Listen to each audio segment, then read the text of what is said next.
최용심 배움터 채널입니다. 이번 시간에는 스턴 루이빌 문제 두 번째 시간으로서 과연 이 이론을 사용을 해서 어떻게 문제가 풀리고 어떻게 적용을 하는가, 그것에 대해서 한번 알아보도록 하겠습니다. 먼저 스턴 루이빌 문제라는 것은 스턴 루이빌 방정식과 그에 따르는 경계 조건을 만족하는 고유치와 고유함수를 구하는 그러한 문제가 되어지겠습니다. 그런데 그 고유치와 고유함수가 유익한 조건을 만족하고 있기 때문에 우리가 그것을 공부를 하고 있는데, 그것들에 대해서 차근차근 알아보도록 합시다.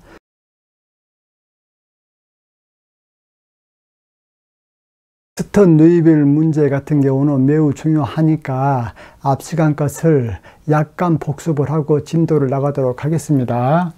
먼저 스턴 루이빌 방정식은 이것이고 그에 따르는 경계 조건은 이것입니다. 이 두식. 조금 처음 보신 분들은 뭔 말인지 당연히 모르죠. 좀 자세히 살펴보도록 하겠습니다. 먼저 px, qx, wx라는 실수 함수가 정의되어져 있습니다. 구간 A, B에서요. 그럴 적에 px의 y 프라임 전체의 프라임 플러스 qx 플러스 람다 wx의 y는 제로, 이러한 방정식, 즉 이러한 이계 미분 방정식을 스턴 루이빌 방정식이라고 그렇게 호칭을 해줍니다. 그런데 여러분들이 볼 때 여기서 람다라는 것을 고유값이라고 하고 y라는 것을 고유함수라고 한다고 했을 때 이 미분 방정식을 아무리 봐도 고유치, 고유함수 같지가 않잖아요. 왜 그러냐면은 고유치, 고유함수 문제는 전형적으로 연산자가 있으면은 그 연산자를 어떠한 함수에 적용시켜 주었을 때 그 결과가 그 함수 자신이 나온 데다가 앞에 상수배해서 나온 것이 고유값, 고유치 문제잖아요. 그런데 이것 같은 경우는 적어도 쫙 봤을 때 고유치, 고유값 문제라는 느낌이 얼른 안 들어요. 그런데 두 가지 점 여기서 하나 짚고 넘어갈게요. 왜 이계 미분 방정식을 이렇게 별로 친숙하지 않는 폼으로 적어 놓았는가, 그것이 한 가지 의문사항이고, 또 하나는 이 고유값, 고유함수 문제가 보통 문제와는 좀 다르다, 그러한 의구심이 들 수가 있는데, 그것들에 대해서도 스턴이라는 수학자와 루이빌이라는 수학자가 자기들도 뻔히 알면서도 이렇게 적어 놓은 것은 뭔가 이유가 있기 때문이겠죠. 그것을 차근차근 느껴갈 때 드디어 이 방정식의 참맛을 이해할 수 있게 되어집니다. 그러면 이 프라임을 전부 다 dx분의 d도 그렇게 고쳐주면은 dx분의 d 해놓고 이것을 그대로 이렇게 적어줬습니다. 그 다음에 qx의 y 적어주고 람다 wx의 y는 우변으로 넘겨줬습니다. 이렇게 딱 넘겨주고 보니까 이번에는 약간의 고유값, 고유함수 같은 문제가 되려다가도 무엇이 조금 찝찝합니까?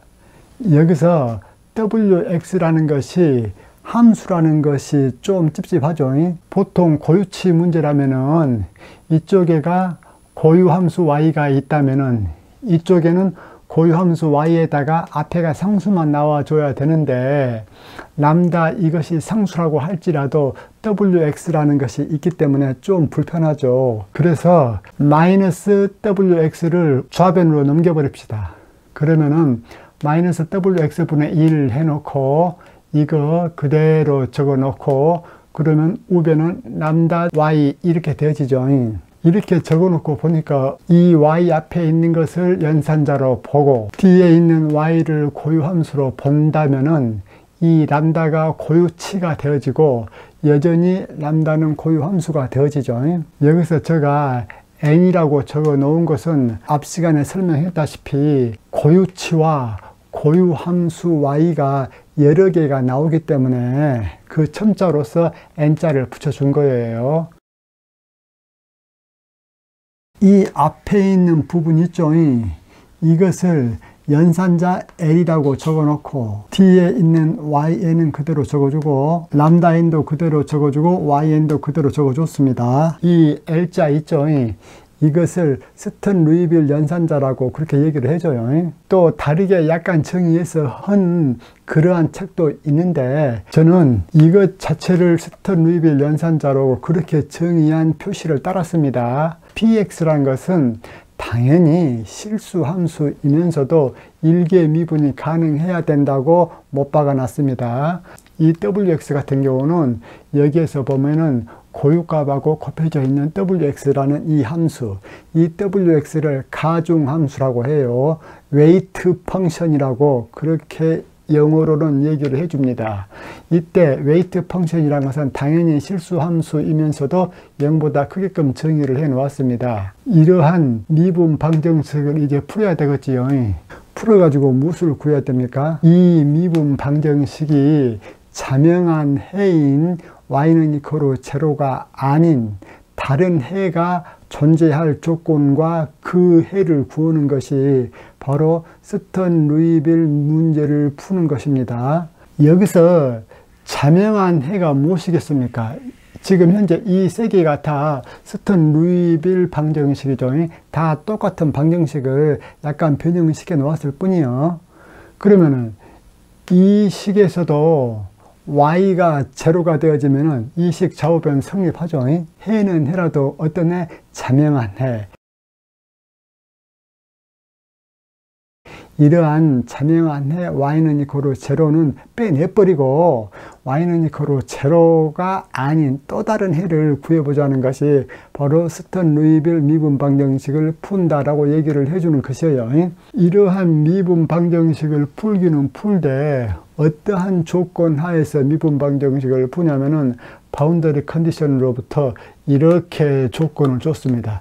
첫 번째 조건은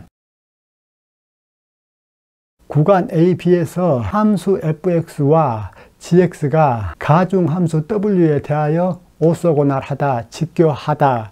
그 말은 A부터 B까지 적분을 하는데 가중함수 w하고 f 스타하고 g를 곱해가지고 적분을 해놓은 그 결과가 최종적으로 0이 되어지면은 함수 f와 g는 구간 A, B에서 가중함수 w에 대하여 직교한다, 오소고날한다 그렇게 얘기를 해줘요. 이때 여러분들 이 표시 있죠? 즉 A부터 B 구간 사이에서 가중함수 w와 f 스타 g를 적분을 해놓은 이것을 구간 A, B에서 가중함수 w에 대한 함수 f와 g의 내적이라고 해요. 그러면은 구간 A, B에서 함수 f와 g가 가중함수 w에 대해서 직교한다. 그 말은 무슨 말일까? 구간 A, B에서 그 내적이 제로가 되어지면 f와 g는 구간 A, B에서 서로 직교한다, 오소고날한다 그렇게 얘기해 준다고 했어요. 이 내적 노테이션을 가로 열고 f, g 가로 닫고 w 이렇게 적어주기도 해요.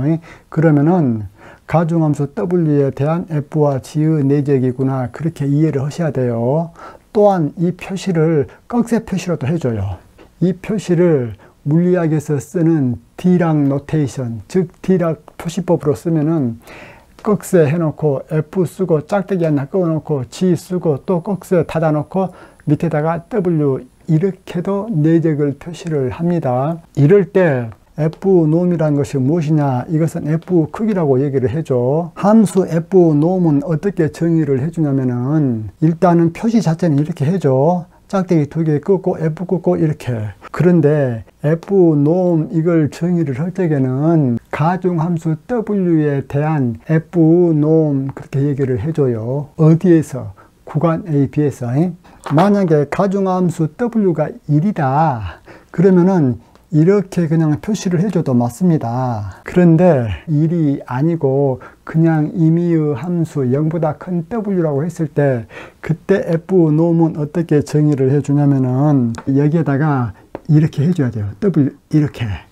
그러면은 이것은 f와 f를 가중함수 w에 대한 내적 컨디에다가 루트를 씌워 놓은 거잖아요. 그렇기 때문에 가중함수 w에 대한 f놈은 어떻게 해주냐면은 여기에다가 W를 곱해줘야죠. 이렇게. 그래서 가중함수 W가 1이 아닐 적에 F놈 같은 경우는 이렇게 표시를 해준다 이거야. 여기에다가 W를 쓰고, 그리고 적분 표시로 직접 나타낼 적에는 W를 곱해줘서 이렇게 적분해줘야 된다. 함수집합 F1, F2, F3 요것들이 직교 규격화되어져 있다 이 말은 함수 FI와 함수 FJ를 서로 내적했을 때 그 결과가 크로네커 델타 함수인 델타 IJ가 되어졌을 때 함수 FI와 함수 FJ는 서로 직교 규격화되어져 있다. 영어로는 also normal 한다. 그렇게 얘기해줘요. also normal. 그래가지고 이것 같은 경우도 이렇게 표시를 해줘야죠. 만약에 가중함수 W에 대하여 F1, F2, F3 등등이 직교 규격화되어져 있다. 그 말은 FI와 FJ를 내적해 줌에 있어서 거기에다가 W까지도 다 넣어줘가지고 내적을 해줘야 되겠지요. 이러한 식으로 이렇게 W까지 넣어줘가지고 FI와 FJ를 내적을 취해 줬을 때 그 결과가 i와 j가 같으면은 1이고 i와 j가 다르면은 제로가 되어졌을 때 이때 함수 fi와 fj는 직교 규격화 되어져 있다. 영어로는 also normal 하다. 그렇게 얘기를 해준다. 그 말이야. 그러면은 우리가 스톰 루이블 문제를 배우는 이유가 무엇이냐? 급수 전개하는데 제일로 큰 목적이 있어요. 급수 전개는 여러분들 지금까지 테일러 급수하고 퓨리에 급수 배웠잖아요. 급수 전개는 커다랗게 두 가지 방법으로 나누어져요. 하나는 미분을 이용한 급수 전개, 또 하나는 적분을 이용한 급수 전개. 적분 중에서도 직교하는 함수들을 이용한 급수 전개를 적분을 사용한 급수 전개라고 그렇게 얘기를 해줘요. 지금까지는. 물론 앞으로 또 다른 아이디어가 개발되어져서 또 다른 방법에 의한 급수 전개 그런 게 나올란 거는 모르겠는데 미분을 이용한 급수 전개로서는 그 테일러 급수가 유일해요. 그런데 적분, 특히 직교하는 함수들을 바탕함수로 해서 즉 베이시스로 해서 어떠한 임의의 함수를 급수 전개함에 있어서는 그 가지수가 셀 수도 없이 많을 수 있어요. 그 특별한 예로서 여러분들은 이미 퓨리에 급수를 배웠잖아요. 그런데 퓨리에 급수뿐만 아니라 르장드르 급수 또는 베셀 함수 급수 얼마든지 많이 만들어낼 수 있어. 얼마든지 많이 만들어낼 때 이것들은 주로 무엇을 사용을 해서 급수를 만들어낸다고? 바탕함수들 간의 직교성을 이용을 해서 급수를 많이 만들어냅니다. 그것들을 차근차근 한번 알아보도록 합시다. 먼저 테일러 급수라는 것은 뭐예요? 임의의 함수 fx가 있다면은 그것을 c0 플러스 c1x-a, c2x-a의 제곱 쭉 이렇게 나가는 것이 테일러 급수 전개를 하고 있지요. 이것 같은 경우는 fx를 x는 이코로 a라는 점에서 테일러 급수 전개를 하고 있죠.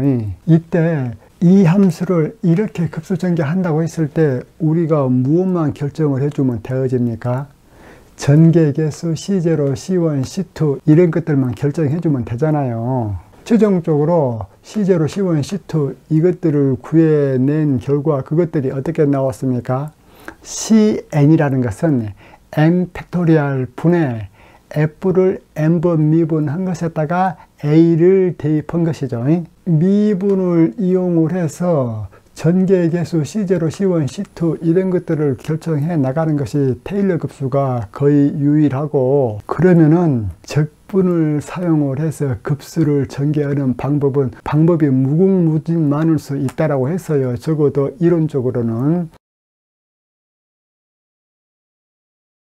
그 중에 하나를 여러분들이 퓨리에 급수로 배웠고 그러면은 일반화된 퓨리에 급수에 대해서 한번 알아보도록 하겠습니다. 일반화된 퓨리에 급수, Generalized Fourier Series.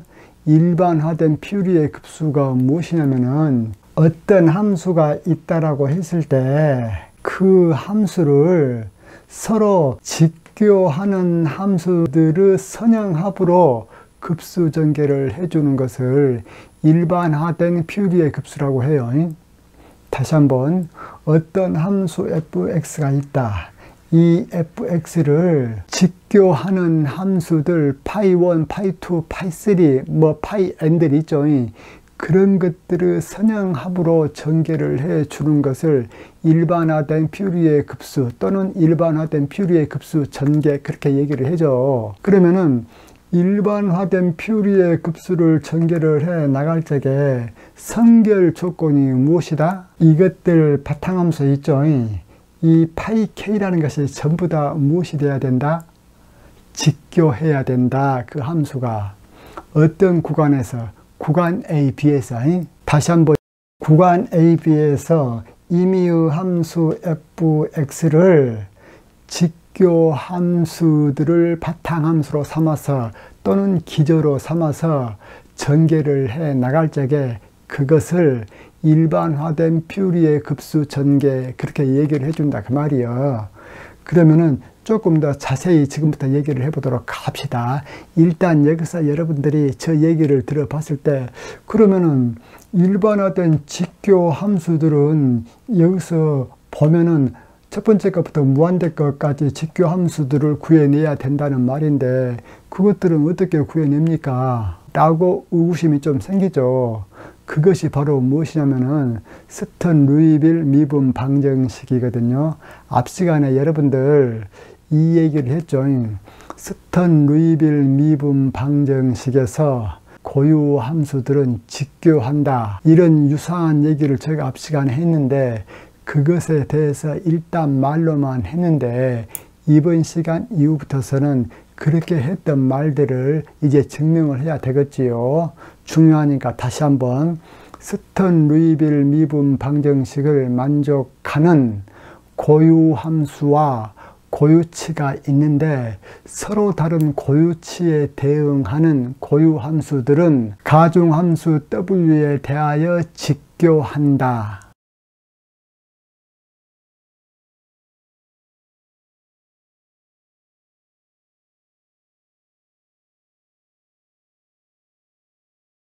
이것을 앞 시간에 어렴풋이 얘기를 했는데 이것을 이제 증명을 해야 되겠더라 그 말이야. 그런데 먼저 골치 아픈 증명보다는 이 결과가 어떻게 쓰이는가 그걸 먼저 확인을 하고 난 다음에 증명을 하는 것이 훨씬 더 덜 지겹습니다. 그러면 한번 봅시다. 자, 구간 A, B에서 스텀 루이빌 이퀘이션과 여기서 스텀 루이빌 이퀘이션이란 말은 스텀 루이빌 미분 방정식 이 세 개 중에 하나를 가리켜요. 그래서 구간 AB에서 스텀 루이빌 미분 방정식과 바운더리 컨디션을 만족하는 바운더리 컨디션은 이 두 개라고 했죠. 고유치 집합을 람다1, 람다2 계속 이렇게 나간다고 하자. 이럴 적에 이 모든 람다들은 전부 다 실수가 되어지거든요. 그것들에 대해서도 증명을 해야 될 거예요. 이때 고유함수 집합을 파이1, 파이2, 파이3 계속 이렇게 표시해 주었을 적에 무엇이 성립하냐면은 A부터 B 구간까지 가중함수 W와 파이 M 그리고 파이 N을 곱해가지고 적분을 해주면은 만약에 M과 N이 다르다면은 즉 M과 N이 다르다면 그 결과가 무엇이 된다? 제로가 된다 그 말이에요. 이것이 바로 직교성이라고 했지요. 또는 직교한다 그렇게 얘기를 한다고 했어. 그러면 M하고 N하고 같을 적에는 어떻게 되어지는가? 그건 좀 이따 봅시다. 그래서 이제 제일 중요한 거 임의의 함수 fx에 부과된 바운더리 컨디션이 스턴 루이빌 문제, 스턴 루이빌 프로블럼의 바운더리 컨디션과 같을 때 바운더리 컨디션 1, 2가 여전히 이 함수 fx에도 부과가 되어졌을 때 그럴 적에 이 fx는 어떻게 급수 전개되어질 수 있냐면은 서메이션 k는 이코로 1부터 무한대까지 전개 상수 ck 곱하기 파이 k 이렇게 전개되어질 수 있더라 그 말이야. 여기서 특히 주의할 것, 여기서 파이K라는 것은 뭐예요?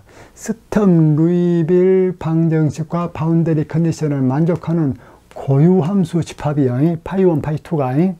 그래서 임의의 함수 fx를 다만 경계 조건은 스텀 루이빌 문제에 나와 있는 것과 같아야 된다. 그러한 fx를 급수 전개를 하고 싶다. 무엇으로 하고 싶느냐? 스텀 루이빌 방정식과 바운더리 컨디션을 만족하는 고유 함수 파이K들을 선형합으로 급수 전개를 하고 싶다. 그러면은 이것을 일일이 풀었으면 이렇게 되어지죠. 그러면은 아까 테일러 급수에서도 우리가 전개 개수 C0, C1, C2, C3 이런 것들만 알아내면 끝이라고 했잖아요. 마찬가지로 여기에서 fx도 전개 개수들만 알아내면은 끝입니다. 그러면은 이 fx를 이렇게 급수 전개했다라고 우리의 목적을 달성했으니까요. 그러면은 무엇 때문에 fx를 이렇게 급수 전개를 해 놓느냐? 그거야. 이렇게 급수 전개를 해 놓아야만 뒤에 문제들에 대한 진도를 나갈 수가 있고 우리가 목표로 했던 문제를 풀 수 있기 때문에 이렇게 해주고 있습니다.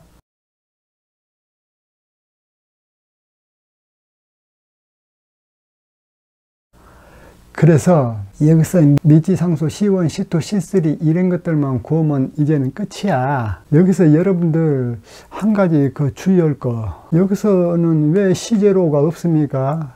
그렇게 질문을 하면은 안 돼. 왜 그렇게 질문을 하면은 될 것 같은데 안 되냐? 여러분들 스텀 루이빌 미분 방정식을 풀다 보면은 고유값이 작은 것부터 큰 것 순서대로 쭉 나오죠. 작은 것부터 큰 것 순서대로 쭉 나와. 무한 우물 문제에서 실례로 한번 풀어봤지요.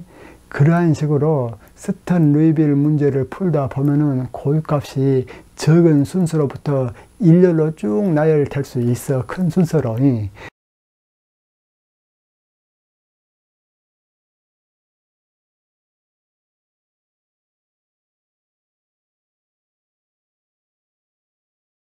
아시겠죠?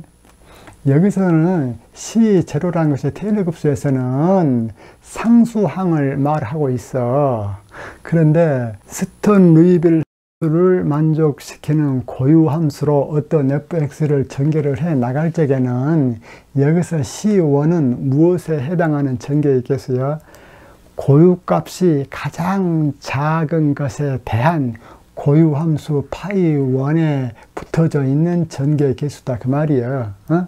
이렇게 모든 고유 함수들에 대하여 임의의 상수 C1, C2들을 다 곱해줘 가지고 fx와 이것들이 갖게 되어지는 C1, C2, C3 그것만 우리가 결정을 해주면은 fx를 무사히 스턴 루이빌 방정식을 만족하는 고유 함수로 전개를 한 것이요. 그러면은 이제 여기서 CN만 구하면 끝이 된다. 여기서 이제 CN이라는 것은 C1이 될 수도 있고 C2가 될 수도 있고 얼마든지 자기가 이제 원하고자 하는 전개 개수가 되어지겠지요. 그래서 CN을 구하기 위해서 이 함수 양변에 무엇을 곱하냐면은 가중함수 w하고 파이 n 스타를 한번 곱해줘 봅시다. 무엇을 구하려고 w 파이 n 스타를 곱해줬습니까? cn을 구하려고 곱해줬어. 그러면은 좌변은 w 파이 n 스타 f가 되어지죠. 물론 fx 그렇게 적어줘야 되는데 뒤에 있는 독립변수는 생략하고 적어주고 있지요. 그리고 우변은 이것에다가 w 파이 n 스타를 곱해주면은 이렇게 되어지죠. 이럴 적에 어떤 조치를 한번 취해 보느냐. 이 식의 양변에 a부터 b까지 x로 적분을 해줘 보겠습니다. 여기에다가도 a부터 b까지 x로 적분을 해줘 보겠습니다. 일단은 이쪽만 한번 봐봅시다. 지금 현재 여러분들이 보실 적에 x로 적분을 하고 있으니까 여기서 ck하고 서메이션 이것 같은 경우는 적분기호 앞으로 나가도 되지요. 왜? 얘가 x로 적분하고 있기 때문에 ck는 상수이고 서메이션 기호 자체도 x 영향을 안 받기 때문에 서메이션과 ck는 적분기호 앞으로 나갈 수 있다. 인테그랄 a부터 b 이렇게 했습니다. 그러면은 일단은 좌변은 놔두고 우변에서 이 적분 부분만 한번 살펴보겠습니다. 우변에서 적분 부분만 살펴보면은 이렇게 되어지겠죠. 자, 봅시다. a부터 b까지 w 파이 n 스타 파이 k 이것이 우변에서 적분 뒷부분이죠. 이것을 계산을 함에 있어서 만약에 여기 n하고 k하고 같다라고 가정해 봅시다.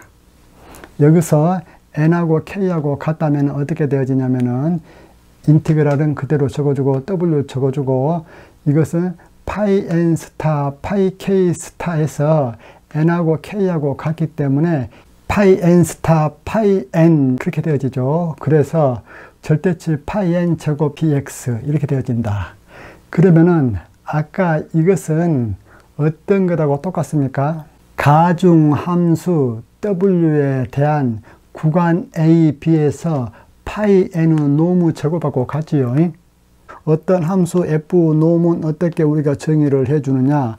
일단 표시는 이렇게 해주는데 루트 해놓고 f와 f를 내적해 놓은 곳에다가 w에 대하여 그것을 가미를 해줘야 되겠지요. 그래서 f 노무는 루트 해놓고 인테그랄 a부터 b까지 가중함수 w 곱하기 f 절대치의 제곱 dx 이렇게 되어지죠.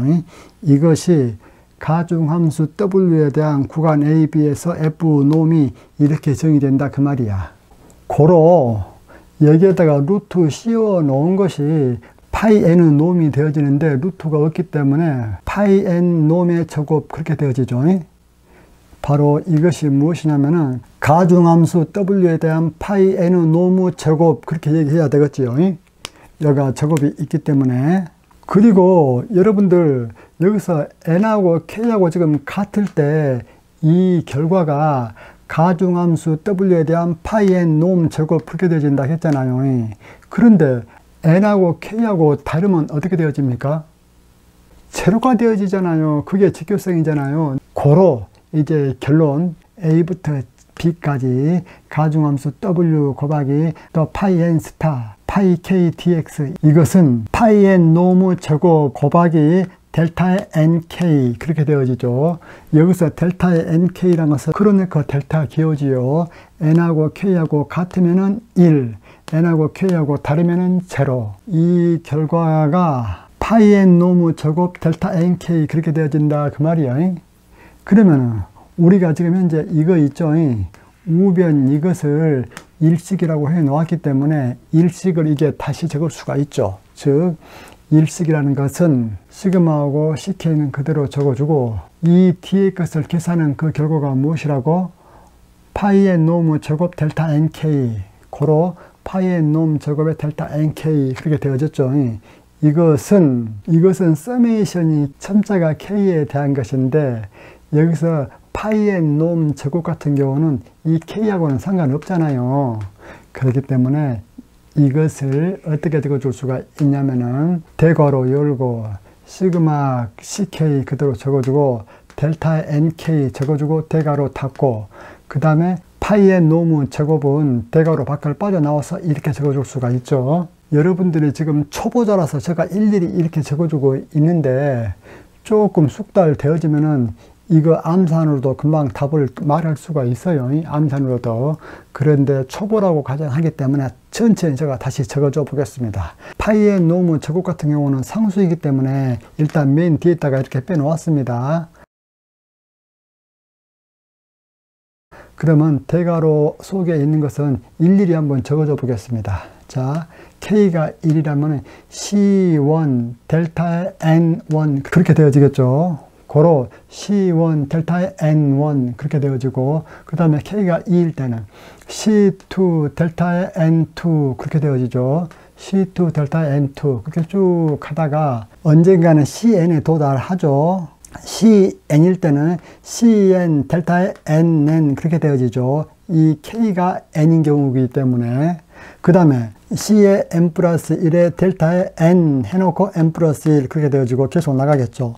그리고 맨 뒤에다가 이걸 적어주고.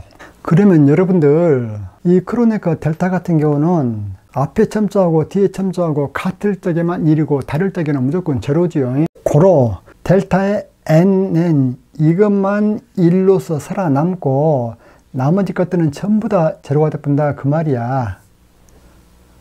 그래서 남는 것은 결과적으로 뭐만 남냐면은 CN에다가 파이N 노무 제곱 이것만 남겠지요. 고로 CN에 대해서 정리를 하면 어떻게 되어지느냐, 이것을 제가 일식이라고 했는데 이 일식을 쭉 이끌어 온 결과 최종적으로 남는 것이 무엇이었냐면은 CN 파이N 노무 제곱 이게 나왔단 말입니다. 지금 우리가 구하려고 하는 것이 무엇이요? CN만 구하면 된다 했기 때문에 드디어 이 파이 n이라는 것은 우리가 알 수 있는 값이요, 알 수 없는 값이요. 파이 n이라는 것은 스텀 루이빌 문제의 고유 함수죠. 그리고 이것은 무엇하고 같냐면은 이것하고 같은 거야. 여기서 우리가 이미 알고 있는 함수 fx를 다시 한번 이미 알고 있는 함수 fx를 무엇으로 전개를 하고 있습니까? 스톤 루이빌 방정식의 해인 고유 함수 파이들을 선형합으로 전개를 하고 있기 때문에 우리가 모르는 것은 단지 뭐만 모르느냐, 여기서 W 알 수 있죠. 왜? 스톰 루이빌 문제에서 이 W는 이미 결정이 되어졌어. 그리고 이 파이 n 스타라는 것도 스톰 루이빌 미분 방정식을 풀어서 우리가 이미 구해냈고, 이 함수 f라는 것도 이미 우리가 알고 있어. 이미 알고 있는 함수 fx를 스톰 루이빌 미분 방정식의 해인 고유 함수로 전개를 하는 것이 제너럴라이즈드 퓨리에 시리즈라고 했지요.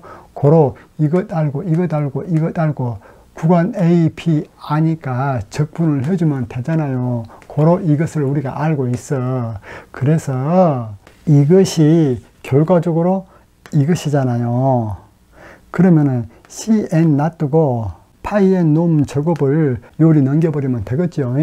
그래서 최종적으로 CN이라는 것은 이거 파이N을 넘기면 분모로 가겠지요. 그리고 분자는 이것을 그대로 적어줬습니다. 이렇게 해서 일반화된 퓨리에 급수의 전개 개수들을 구해줄 수 있다 그 말이야. 이거 응용상으로 제일 중요해요. 이 시간 이후에 할 것은 이렇게 계산한 것이 정당하다라는 것을 증명하는 것만 남아있지, 실제적으로는 오늘 한 이것을 하기 위해서 스톤 루이빌 문제를 우리가 다뤘던 거예요. 그래요. 강의를 잘 들으셨다면 좋아요, 구독 클릭해 주시면 제가 기분이 좋겠지요. 이상입니다.